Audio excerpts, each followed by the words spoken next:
What's going on, everyone? Thanks for hopping in for some Friday movie news because I know that's the most excited you get all week to watch my okay looking face discuss these things with you. If this is your first time here, I release a lot of content on my short side. I put up quick movie reviews so you can check out all the latest and greatest stuff there. I watch a lot of crap, so you don't have to. And then on my regular channel, I do a lot of commentary, discuss things like the death of the movie star, the death of the movie theaters, things of that nature. I also rank a lot of things. My latest video this week is ranking all 7 seasons of Buffy the Vampire Slayer. So if that scratches any itch that you've been missing, go ahead and watch that. I got some controversial takes there, especially if you're a big fan of Buffy like I am. I know I'm 40 years old. I get it. Talking about a girl who is in high school and slays vampires. But anyway, if you could smash that, if you could smash that like button, subscribe, share this show with a friend, that'd be great. I love talking movie news, all things movie related. I have an interesting perspective, I guess you could say. That's what a lot of people tell me. They tell me that all the time, I mean, I guess it's an interesting perspective. I watch a lot of movies. I love movies, but I lived in Hollywood for a long time and absolutely despise the industry. And think anybody who gets their information from actors, you have bigger problems in your life than listening to anything that an actor says. I'll just leave it at that. So, without further ado, let's kick it off with our first story today. This is one of the ones that I think made some bigger news over the week. Harry Potter fans outraged over inappropriate Severus Snape casting in HBO's series. Now, this is the Snape we all grew to know and love in the original Harry Potter movies, played by the late, great Alan Rickman, who was just perfect in that role. I know there's certain descriptions of him in the book. There's really two sides to this argument, right? And I think what Warner Brothers and HBO are doing here is deliberately deceptive. They cast how do we pronounce his name? It is they cast John Lithgow as Albus Dumbledore, which I'm fine with. I know he's a little bit older and he's going to be really old by the time the series allegedly wraps up. So that could be a thing, but where's this dude's name? It's Papa Asidu. I think the only thing I really recognize him from was the previous season of Black Mirror. But anyway, he was cast as Severus Snape, and fans are losing their minds. Now, I know J.K. Rowling has a controversial past, I guess you could say. I'm going to stay out of those waters. But what I can say is, back to my original point, that I think HBO is being deliberately deceptive here. What they did is they cast this guy when he clearly pretty much looks like this in the books. I know there's certain people that say, well, it never actually said that he's white, but whatever. I mean, I think the whole race baiting angle is so tired at this point. Look, I get the argument. This is a made up series, right? It's just us using our imagination. So who really cares? Well, I see both sides of the argument here. If you were to flip these, let's say that this is what Severus Snape originally looked like in the book, and then this is who you just cast. Case in point, right? So what they're doing is basically calling all the fans idiots and racists and bigots and all the tired terms that just, people who want to watch a series are sick of. And this is no shade on Papa Asidu. I'm sure I'm pronouncing that incorrectly. But I'm sure he's a great actor. And I don't have really any hot sports opinions on this. I do think it's a little, like I said, I think it's deliberately deceptive. What did I say? But things are different with this announcement. While many Harry Potter fans have mixed feelings about the character itself, many are worried about what this casting would mean for the tone of the show. So here's what people I think are worried about, is that this show is just going to be a woke disaster, right? They don't Harry Potter is one of the most beloved series, and with things like Lord of the Rings and Star Wars just kind of oversaturating the market, releasing a lot of crap, frankly, as far as I'm concerned, and then blaming the fans. And I know there's diehards. Look, I released some reviews of certain series, whether it be Star Wars or Marvel, things that people are super passionate about. And if you don't hit the right notes that certain fans want, you are going to hear about it. But I don't care, right? I love Harry Potter, and I guess my thing here is, Papa Sidu could actually probably be great in this, right? I think we see the direction this is going, but I get more annoyed with Warner Brothers and HBO than anything else. Like I said right here, people also point out that Snape has pointed out that Snape has a less than positive physical description in the books, which they believe Papa didn't fit. Also, Snape isn't meant to be attractive. Case in point, this is a really good looking guy. Alan Rickman was never really known for his looks, but I also think he's one of the most underrated actors of all time. And that voice, dude, I mean, you can't get much better than that. So yeah, I'm interested to know how do you guys feel about this? If you're super passionate about Harry Potter, does this really affect you? If you don't care about Harry Potter, I'm sure you're just going to keep scrolling. But yeah, this is this is getting all the Twitter trolls up in arms, and I totally understand it. I say let's see how the series goes when it's released, because I think John Lithgow is great casting. I mean, they still got lots of other roles that they need to cast, but yeah, it's not Papa Sidu's fault. If this just doesn't hit with fans.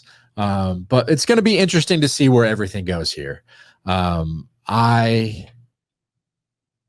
Yeah, let's move on to another story, because this is just, honestly, it's a tired talking point at this time, and it seems like Hollywood never learns their lessons. They just like to stir shit up at this point and then blame everybody else when people actually have a problem with it. But I'm interested to hear if you guys have any take on this whatsoever. Okay, so on to the next bit of news that we had this week. So Stranger Things star Sadie Sink joins Tom Holland in the next Spider-Man movie. And normally, I wouldn't blink much as far as this casting's concerned, but with things like the Fantastic Four and X-Men being released, there's a lot of theories going out as to what role she's actually playing. I mean, there are some people that say, hey, she could just be Gwen Stacy or Mary Jane Watson, because Zendaya's character, she goes by MJ, but she's not Mary Jane Watson. I don't know. That's all a little bit confusing to me, but I think No Way Home is one of the best comic book movies released in probably the last since Endgame. It's probably one of the better comic book movies released, and it's very rewatchable as far as I'm concerned. So the interesting thing with this is, as for Sink, who will be playing, the prevailing theory is that she'll be introduced as X-Men character Jean Grey. But don't count out, like I was saying, don't count out the idea that she shows up as another beloved redhead Spider-Man character who's also known for the role, place blah blah blah. So yeah, I mean, it's all theories right now. It's not announced what character she's actually playing. She'd be a great Mary Jane Watson. She'd also be a great Jean Grey. I think Sadie Sink, yeah, I've watched her in a lot of other things outside of Stranger Things, and I think this girl has something. She has a lot of range, which is great to see. So I think this is great casting. For what? Don't know. But yeah, so, and then there was some other news. Tom Holland's currently filming The Odyssey. I know there was a picture released, but I mean, you could just go look for that yourself. There's no real news coming out from The Odyssey. There was a cool picture going around of Christopher Nolan on a boat with some of the cast, and I think Tom Holland was really the prominent figure in that image. So, all right, well, let's move on to our next story. This one, and I'm a big fan of this show, Black Mirror. The first trailer for Black Mirror season 7's been released. The show is going to be dropping on April 10th on Netflix. Now, how do you guys feel about Black Mirror? Because I think the first maybe 4 seasons 5 maybe, were excellent. The past season, though, it really felt like it was starting to take a different direction. It started as like this dystopian sort of warning for where we're heading in this technocracy that we're currently living in. And last season, it just kind of seemed a little all over the place. I get it; it's an anthology series. It's kind of like our modern Twilight Zone, if you will. But I wasn't really a big fan of season 6. There was a couple good episodes, but I couldn't even tell you. I barely even remember any of them, if I'm being completely honest. But this season looks interesting. We could probably play a little. Ready? Yeah. 3, Yeah. 2.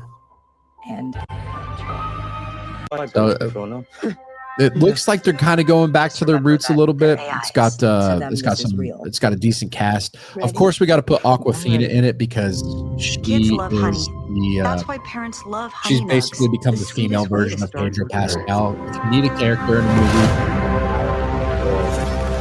Aquafina in it. We were getting quite a following. That's it. But hey, an episode with Paul Giamatti, that's definitely one that I'm going to need. I'm all here for. So anyway, that's probably all I could really show without YouTube getting mad at me. So let's get out of this.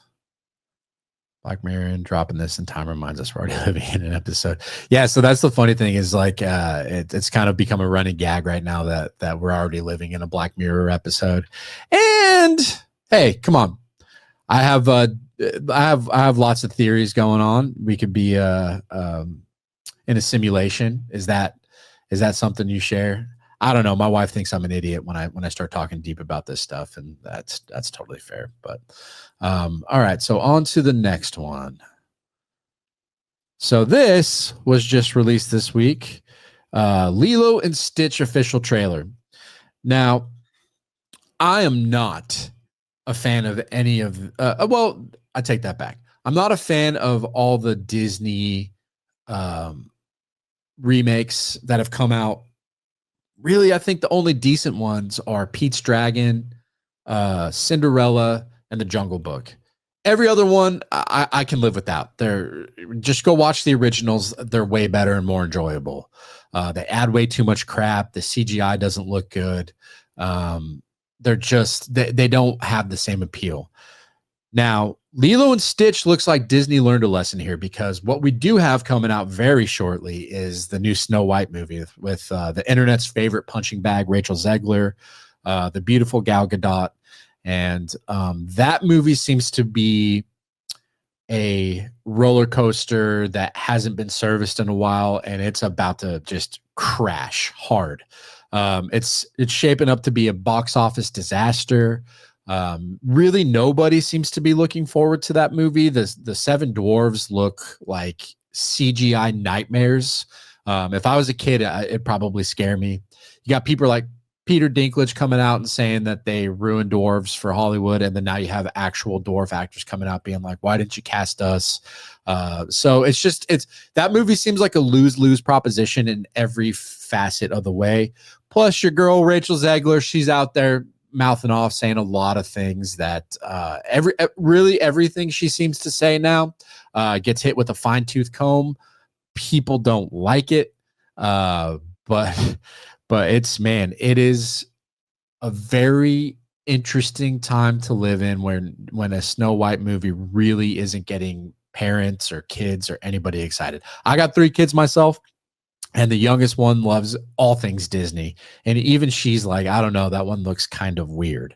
So I know when my youngest, who's at that age where she loves everything except horror movies, but I mean, she's 7. She doesn't need to be watching them. But anything Disney that comes out, she's the biggest stan. She wants to be the first in line. And this movie, she told me she thinks looks weird and she's not excited to see it. So there you go. All that to say, Lilo and Stitch is coming out, and it looks like this time Disney might be hitting a triple. I'm not going to say it's a home run, but it looks like they are faithful to the original source material, which I love. Lilo and Stitch, I think that's one of the better Disney animated movies of the last 20, 30 years.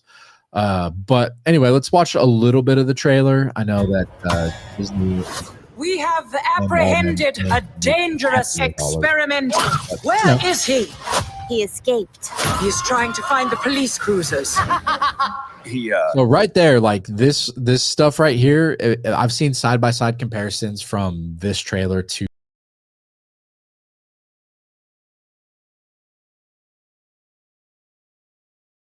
it's going to be a cash grab, but it looks like one of the things that they really injected into this movie that has been missing from a lot of these Disney movies. This seems to strike the same tone as the original Lilo and Stitch, and it looks like the main aspect of this show or of this movie, which was really kind of the theme, is Ohana, right? Family sticks together. So it looks like this actually brings a lot of the heart, a lot of the fun, a lot of the quirkiness, but it also has the pretty Hawaii setting. It's got the same likable characters. So I showed this trailer to my two youngest yesterday, my 7 and 8 year olds, and they both were, when can we see it? When is this coming out? And they were real excited about it. So Lilo and Stitch, I think, is on the right track. And you know what? I guarantee this right now. Lilo and Stitch will make more money than Snow White. It also hasn't been ratioed into oblivion down here. You got 128,000 likes to 17,000 dislikes. And people, for the most part, in the comments seem to be, that seem to be pretty excited about it. With things like Chris Sanders still voicing Stitch. I saw news that The Rock was going to play. Well, I guess a lot of people are happy The Rock wasn't actually playing Bubbles. That is someone who's going to be missed. I know Courtney B. Vance is playing him, and he's a fine actor, but it makes you really miss Michael Clark Duncan. I love that dude. He always came across as such a gentle giant, and he had just the best voice. So, like right here, this franchise is my entire this franchise is my entire childhood. I cried watching the trailer. So yeah, I think this trailer's giving off a lot of the nostalgia vibes and people that really grew up with the movie. It looks fun as hell, and yeah, me and the kids will be there day one. So let's move on to the next story. So this one, I'm sharing myself. So this one is interesting, and I want to know what you guys think about this. So it says Daniel Craig may be joining the cast of Greta Gerwig's big budget Narnia franchise. I haven't talked about this Narnia franchise, and I'm relatively concerned. I mean, I think Greta Gerwig is a great director, obviously. Movies like Lady Bird, Little Women, the Barbie movie, although I wasn't a big Barbie movie, but if you look at me, you could probably understand why. But this Narnia series that she's making, I don't know. It isn't giving me a lot of hope. She's saying it's, I've heard things like it's more rock and roll. It's not going to be a completely faithful adaptation, which we already had that in, the early aughts. But Daniel Craig may be entering the world of fantasy for Greta Gerwig. The ex James Bond has been offered a role in the director's adaptation of C.S. Lewis' Chronicles of Narnia. Has been offered the role, but has yet to accept it. So, I mean, this is all just essentially speculation. He's been offered the role, hasn't accepted it yet. I'd be curious as to who he'd play.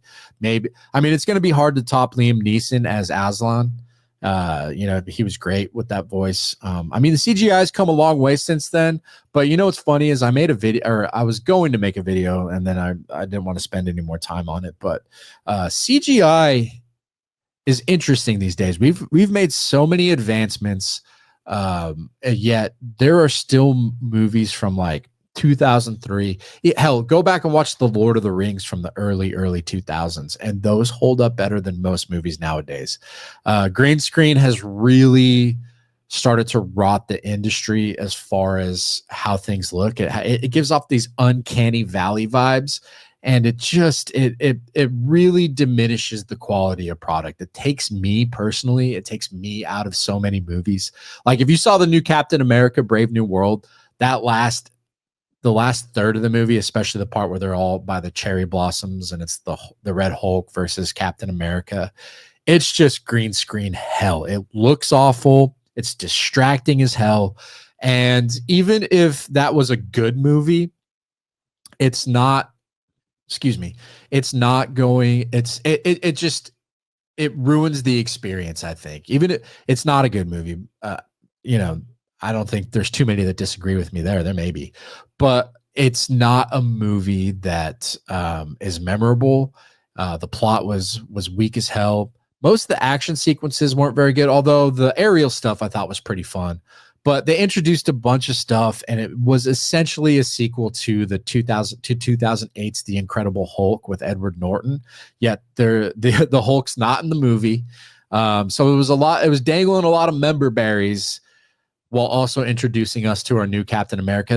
The movie's just a mess. Anyway, I digress. Is anybody looking forward to these Chronicle of Narnia movies? I mean, I'm more intrigued than I am actually excited for it. I kind of want to see where these are going. Everything I've read about it, I'm not big on. I know these are Netflix movies, and it says Netflix signed Gerwig to a 2-movie deal to adapt the Chronicles of Narnia. An offhand comment from actor Jason Isaacs may imply that she will be adapting The Magician's Nephew, which is the first chronological book of the series. However, in an unusual move for Netflix, the films will be given a wide theatrical release prior to its streaming debut. The word is that the film will premiere on 1,000 IMAX screens worldwide on Thanksgiving Day, 2026 next year, and will not appear on Netflix until Christmas. There hasn't been any other casting, but word is that musician and actor Charlie XCX has been tapped to play Jade. Has been tapped to play the White Queen. Charlie XCX. I mean, I know the name. Couldn't tell you a song. I'm sure my daughter is a huge fan, but I don't know. There's nothing about this that's really getting me excited, but I am intrigued to see where this goes. Hoping for the best, expecting the worst. I'll just leave it there. And then finally, for our last thing today is the new trailer for F1. Now, this is directed by Top Gun Mavericks, Joseph Kosinski, which, I mean, if you like me, Top Gun Maverick I thought was just fantastic. Easily one of my favorites. When did that come out? 2022? Yeah, 2022. That was easily one of my favorites. One of the best sequels ever made. Definitely one of the best legacy sequels. A lot of people, a lot of studios are the studios. I don't want to say a lot. There's not very many, but a lot of people are trying to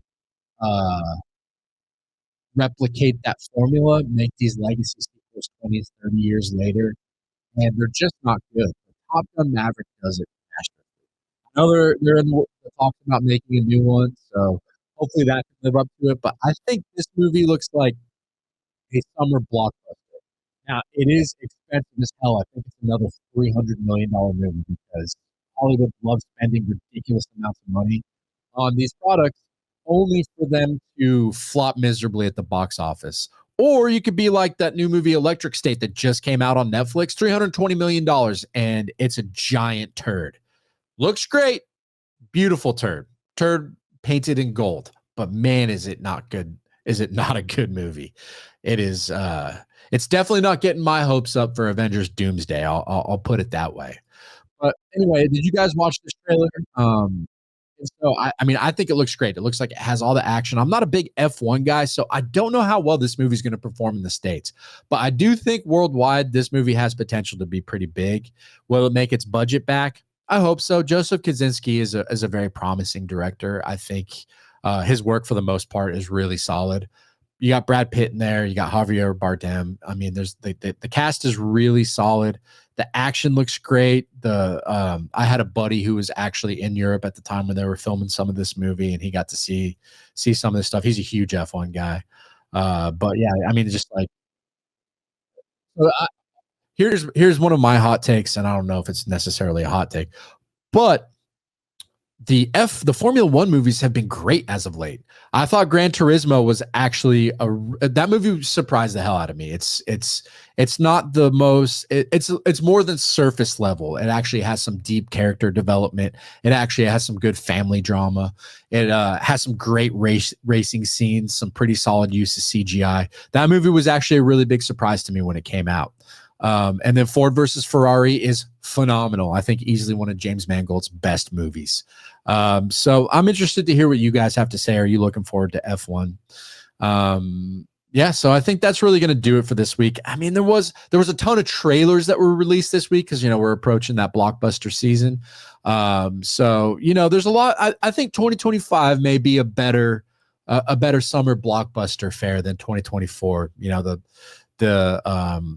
The strikes are far enough behind us now that we can start getting back to content. 2026 looks like it's going to be a banger. There's going to be some seriously good movies that come out that year.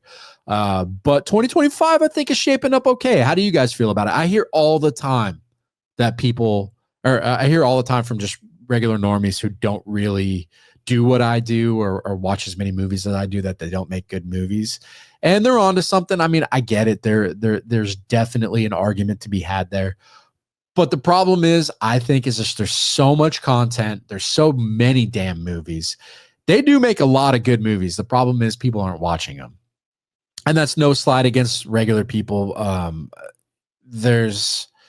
think from the last 5 years or so, the quality has been just so bad for a lot of bigger things that people actually spend money on. And if you want to go to the movies now and bring your family, it's going to cost you $100.